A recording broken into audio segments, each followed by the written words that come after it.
ಆತ್ಮೀಯ ಕೇಳುಗರಿಗೆ ನಮಸ್ಕಾರ. ಇವತ್ತು ನಿಜ ಜೀವನಕ್ಕೆ ಅತ್ಯಂತ ಹತ್ತಿರವಾದ ಅದ್ಭುತವಾದ ಕಥೆಯನ್ನು ಹೇಳ್ತೀನಿ. ಒಬ್ಬ ತರುಣ ಕಲಾವಿದನಾಗಬೇಕಂತ ಕನಸು ಹೊತ್ತು ಮನೆ ಬಿಟ್ಟು ನಡೆದ. ಪಟ್ಟಣ ಸೇರಿ ಸುಪ್ರಸಿದ್ಧ ಕಲಾವಿದನ ಬಳಿ ಶಿಷ್ಯನಾಗಿ ನಿಂತುಕೊಂಡ. ಅವನಿಗೆ ಮೊದಲಿನಿಂದಲೂ ಇದ್ದ ಆಸಕ್ತಿಯ ಜೊತೆಗೆ ಒಳ್ಳೆಯ ಮಾರ್ಗದರ್ಶನ ದೊರೆತಿದ್ದಂದರೆ ಕಲೆಯಲ್ಲಿ ಅವನ ಪ್ರಗತಿಯು ಚೆನ್ನಾಗಿತ್ತು. 3-4 ವರ್ಷ ಸತತ ಪರಿಶ್ರಮದ ನಂತರ ಅಭಿಪ್ರಾಯ ತಿಳ್ಕೋಬೇಕು ಅಂತ ಅನ್ನಿಸ್ತು. ಆತ ಸುಮಾರು 3 ತಿಂಗಳು ಸತತ ಪ್ರಯತ್ನ ಮಾಡಿ ಕ್ಯಾನ್ವಾಸ್ ಮೇಲೆ ಒಂದು ಸುಂದರವಾದ ನಿಸರ್ಗದ ಚಿತ್ರವನ್ನು ಬಿಡಿಸಿದ. ಅದು ತುಂಬ ಚೆನ್ನಾಗಿ ಬಂತು. ಅದನ್ನು ತೆಗೆದುಕೊಂಡು ತಮ್ಮ ಕಲಾಶಾಲೆಯ ಮುಂದಿದ್ದ ಬಯಲಿನಲ್ಲಿ ಎತ್ತರದ ಸ್ಥಳದಲ್ಲಿ ಎಲ್ಲರಿಗೂ ಕಾಣುವಂತೆ ಇಟ್ಟ. ಆ ಚಿತ್ರದ ಕೆಳಗೆ ಒಂದು ಸೂಚನೆಯನ್ನು ಬರೆದ: ನಾನೊಬ್ಬ ತರುಣ ಕಲಾವಿದ, 4 ವರ್ಷಗಳಿಂದ ಕಲೆಯನ್ನು ಕಲಿತಾ ಇದ್ದೀನಿ. ಇದು ನನ್ನ ಮೊದಲ ಪ್ರಮುಖ ಚಿತ್ರ. ದಯವಿಟ್ಟು ತಾವು ಇದನ್ನು ನೋಡಿ ಅದರಲ್ಲಿ ಏನಾದರೂ ತಪ್ಪುಗಳಿದ್ದರೆ ಆ ಸ್ಥಳದಲ್ಲಿ ಒಂದು ಕತ್ತರಿಯ ಗುರುತನ್ನು ಮಾಡಿ ನನಗೆ ತಿದ್ದುಕೊಳ್ಳಲಿಕ್ಕೆ ಅನುಕೂಲವಾಗ್ತದೆ. ಚಿತ್ರವನ್ನು ನೋಡಲಿಕ್ಕೆ 100 ಜನ ಬಂದು ಸೇರಿದರು. ತರುಣ ಕಲಾವಿದ ಸಂಜೆ ಮತ್ತೆ ಅಲ್ಲಿಗೆ ಹೋದ. ಚಿತ್ರವನ್ನು ನೋಡಿದ. ಅವನ ಎದೆ ಒಡೆದು ಹೋಯಿತು. ಚಿತ್ರದ ತುಂಬೆಲ್ಲ ಕತ್ತರಿಯ ಗುರುತುಗಳು, ಮೂಲ ಚಿತ್ರ ಕಾಣದಷ್ಟು ಕತ್ತರಿಯ ಗುರುತುಗಳು. ಚಿತ್ರದಲ್ಲಿ ಅಷ್ಟೊಂದು ತಪ್ಪುಗಳಿವೆ. ತಾನು 4 ವರ್ಷ ಕಲಿತಿದ್ದೆಲ್ಲ ವ್ಯರ್ಥವಾಯಿತು ಅಂದ್ಕೊಂಡ.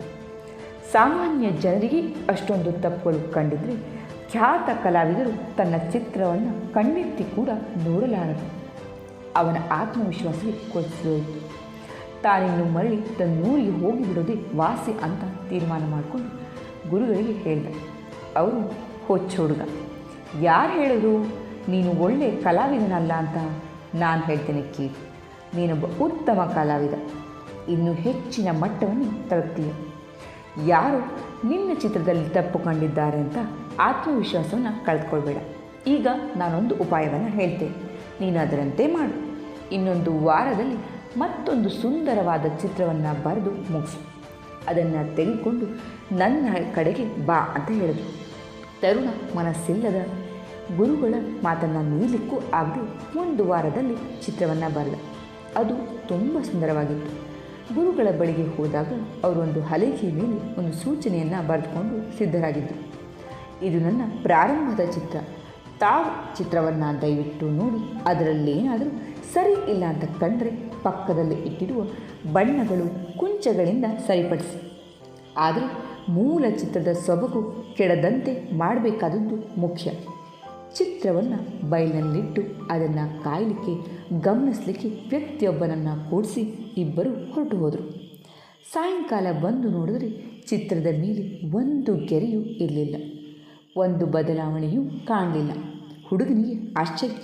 ಆಗ ಗುರುಗಳು ಹೇಳಿದರು, ಪ್ರಪಂಚದಲ್ಲಿ ಟೀಕೆಗೆ ಅವಕಾಶವನ್ನು ಕೊಟ್ಟರೆ ಎಲ್ಲರೂ ಟೀಕೆಯನ್ನೇ ಮಾಡ್ತಾರೆ, ತಪ್ಪು ಕಂಡುಹಿಡಿತಾರೆ. ಆದರೆ ಸರಿಪಡಿಸೋರು ಬಹಳ ಜನ ಇರೋದಿಲ್ಲ, ಕೆಲವು ಮಂದಿ ಮಾತ್ರ ಅಂತ. ಆತ್ಮೀಯರೇ, ಇದೆಷ್ಟು ಸುಂದರವಾದ ಹಾಗೆ ಸತ್ಯವಾದ ಕತೆ ಅಂತ ಒಮ್ಮೆ ಯೋಚನೆ ಮಾಡಿ. ಟೀಕೆ ಮಾಡೋದು ತುಂಬ ಸುಲಭ, ಆದರೆ ಸರಿಪಡಿಸೋದು, ಕಾರ್ಯ ಸಾಧಿಸಿ ತೋರಿಸೋದು ಕಷ್ಟದ ಕೆಲಸ.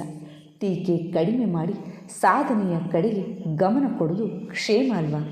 ಕತೆ ಇಷ್ಟ ಆಯಿತು, ಅರ್ಥ ಕೂಡ ಆಯಿತು ಅಂತ ಭಾವಿಸ್ತೀನಿ. ಕೇಳಿದ್ದಕ್ಕೆ ಧನ್ಯವಾದ.